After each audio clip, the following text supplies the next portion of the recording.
Hey guys, welcome to another video. Today's video will just be me documenting my trip up to the New Zealand Mint yesterday. And as you can see on the bottom left hand corner of the screen there is my first silver bar that I purchased yesterday from the New Zealand Mint. And I'm pretty chuffed with this. I mean, it's not the best, as you can see. It's kind of pitted here, but you know, nonetheless it's still 0.999 silver bar from the Perth Mint, believe it or not, even though it's here in New Zealand. And the weird thing is that when I saw the stamp here, I thought, oh yeah, they obviously purchased stuff from the Perth Mint over in Australia. But upon, you know, further scrutiny with my questions, there doesn't seem to be any stocking of their products here in New Zealand. They're special order only, which becomes a lot difficult because you're subject to more fees and longer wait periods and that sort of thing. But there is another place here in New Zealand, but I'm not sure. I have googled the name, but I can't remember it, so I have to do a bit more research in that respect. So I bought a silver bar, as you can see there, and a few coins as well. So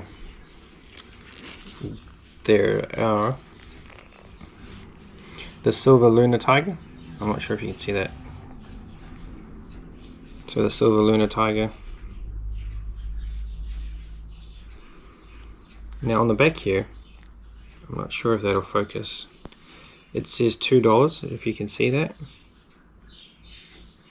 And that is essentially, as I understand it from what I read yesterday, is the face value of the silver coin.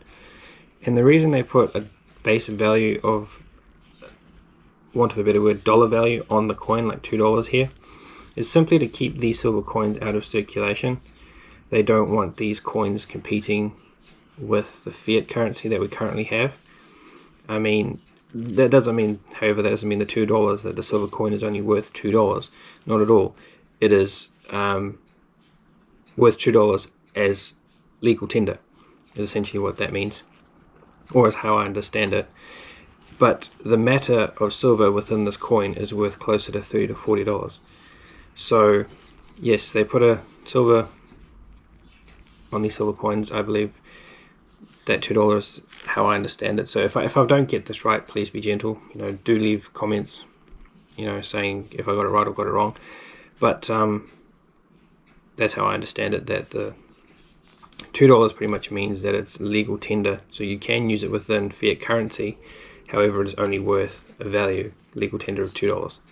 But the silver content within this coin is worth far more than the current value of $2 as a legal tender in our fiat currency at the moment. And they come in a tube of 25. So there's the ticket, the label that was on the plastic tube. So 1 ounce 25, and that's pretty much how they come. And then these here are pretty much just the copper bars that I've been pouring, melting down in the Devil Forge. And it takes, yeah, Devil Forge, fantastic furnace, good value for money. Can melt once it's hot. It takes, you know, between 15 and 30 minutes to get up to temperature to melt a 8 kg worth crucible down. But once it's up to temperature, you'll be melting that same value, or a full crucible I should say rather, down in 15 minutes, because the heat's already there, and once it gets hot it retains its heat. It takes hours for it to cool. These are some of the ones with my new 9 kg mold that I got. As you can see, I must have either didn't take all of the slag off the top. I didn't with these pours. I didn't put any borax in, so I just pretty much tried to do my best to scrape all the slag off the top before I poured it. But I think a couple of little pieces must have got trapped, and the air got trapped in underneath, and then when it went off or set, the air popped, or these burst, because it's quite badly pitted. But other than that, so this is a 4.5 kg bar. So for those of you who are wondering, the copper value of a mold, and this is another version here, did the same thing. This is not quite, this is 4 kgs I think, not quite 4.5, because it's only half the size of that bar, as you can see.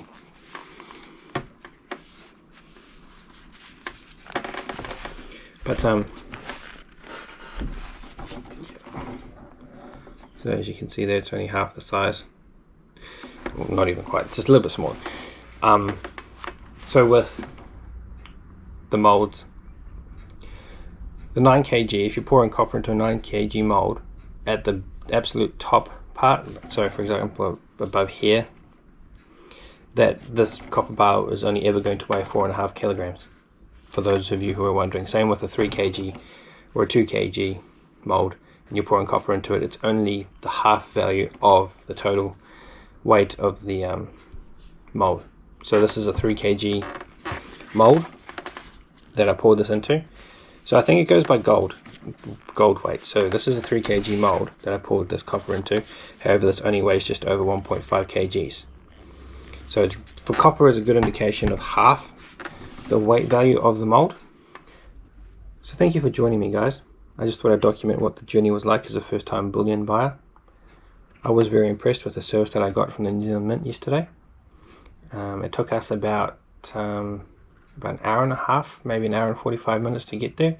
There were a few delays on the way up. I mean, Auckland traffic, anybody that lives in New Zealand knows what Auckland traffic is like. And yeah, it was a lot smaller than I thought it would have been. I thought they would have had a lot more on display in terms of bullion and coins and that sort of thing, but it seemed to be that they had more like Disney coins and that sort of thing, like, you know, your Donald Ducks, your Goofy, your Beauty and the Beast and all that sort of stuff on a silver coin, but enameled in colors as you see them in the movies. The gentleman that served me was very helpful. The usual disclaimer, we can't offer you financial advice and that sort of thing, you know, just fine, because, you know, we live in a world where everybody blames everybody else these days for things that go wrong, rather than going, hey, I made a bad decision. But no, he was fantastic. So, you know, a bit of a good shout out to the, I don't know, I didn't ask for his name, so I'm not too sure, but thanks to the New Zealand Mint for your professionalism. And I'm looking forward to going back, save up some more money, and I'd like to get, my next purchase I think would like to be a gold coin, but it's a bit steep here in New Zealand because of the value of gold. 3,000, just over 3 grand for a 1 ounce coin. But if there anything, I mean, if silver is this nice to look at all the time, and I haven't stopped looking at it on and off since I got these coins, I can only imagine what it would be like to look at a nice piece of gold through, you know, a little placard in a little pack like they come. So thank you for joining me, guys. Look after yourselves, and I'll catch you all in the next one. Cheers!